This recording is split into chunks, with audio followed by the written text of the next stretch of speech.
a little confused about this hearing. Mr. Raskin laid out the big picture, what we should be concerned about, but in the more limited picture, Director Mueller had an investigation. He's our most famous recent special prosecutor, and he found sufficient evidence to say there was a connection between Russia and the Trump campaign. And it did not, but it supported a criminal prosecution if he were not president. You found there was no evidence to support a criminal prosecution. And the story here is simple. President Biden identified classified documents in his home and other places and told archives about them. The Independent Department of Justice under Attorney General Merrick Garland appointed you, a former Trump political appointee. Fuck all the bullshit. Joe Biden wasn't a president. He wasn't supposed to take shit home. He stole the fucking evidence. As special counsel, documents out of the skiff. So Joe Biden to fully investigate these should be put in fucking prison because he broke the fucking law. Circumstances and authorized you to prosecute criminal misconduct. You declined to prosecute because you found insufficient evidence of a crime. Case closed. Really, a perfect case. You did your more bullshit, just like what happened with Hillary Clinton. Same thing happening with Joe Biden. Legal lying lawyers covering each other's asses. Mr. Garland did his job, and unlike Mr. Barr, he didn't interfere. Did Mr. Garland ask you to change your report at all? He did not, sir. Didn't redact the thing? No, sir. Like Mr. Barr did, he redacted everything and made the Mueller report look something like 180 degrees different than what it was. Mr. Garland did right, and you did right, and I commend each of you. The Department of Justice is independent and allows the special counsels to investigate and prosecute the facts that it's afforded.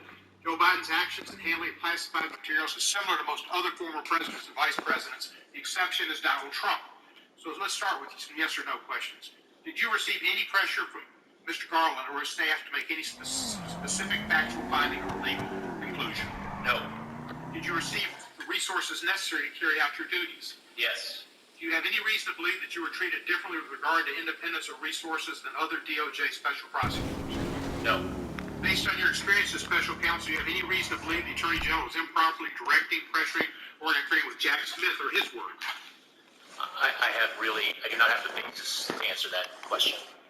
But your declination, which we treat as thoughtful and apolitical, we should treat prosecutorial decisions by Jack Smith the same way, to the best of your knowledge. Again, I really do not have the sufficient information with respect to Jack Smith's investigation to provide any comment on it. Let me ask you this.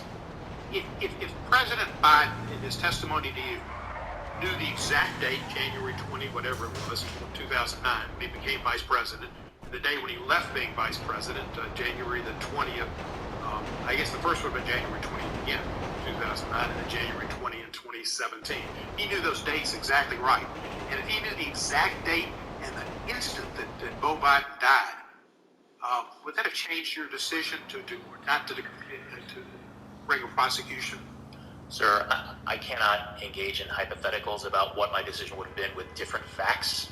What I did was to make a decision based on the facts and the circumstances that I was presented with, and we did identify during our investigation. But it appears to me, and I think it would appear to the American public, that these minor discrepancies, as far as dates after a long period of time, was not the basis. It was not the basis for your decision to decline to prosecute. It was the fact that you didn't have the facts. That he acted differently than Trump. That he voluntarily provided the documents. That he complied with the Justice Department. That he didn't try to obstruct justice. Those were the reasons you didn't prosecute him, not because he missed a few dates. Congressman, my reasons for my declination decision are set out in my report, and I stand by the words in the report, sir. Well, thank you. And I think I'm encompassing them in my what I'm saying to you is that it was not anything to do with his memory why he wasn't chosen to be, you chose not to indict him. It was the difference in the facts of the case and how he dealt with it. No, he couldn't remember shit. Mr. Biden sat through 5 hours. He did an admirable job.